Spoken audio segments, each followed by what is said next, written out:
তাকে মঞ্চের সামনে বসিয়ে রাখা হয়েছে। এটা ধিক্কার জানাই ডক্টর মোহাম্মদ ইউনূসকে।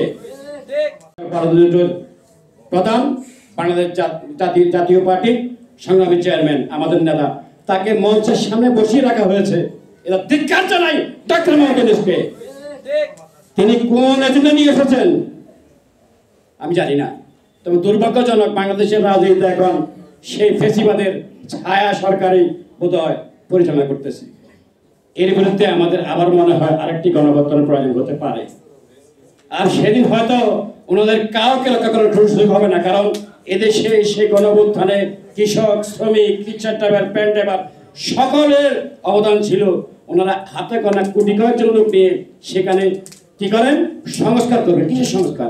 আপনাদের ভাবে কোনো সংস্কারের প্রয়োজন নাই। সংস্কার করতে কি জনগণ সংস্কার যদি করতে পারতেন তাহলে ফেসিবাদের যেসব দোষর ছিল তাদেরকে বহুত আগে অবধি দিতে পারতেন।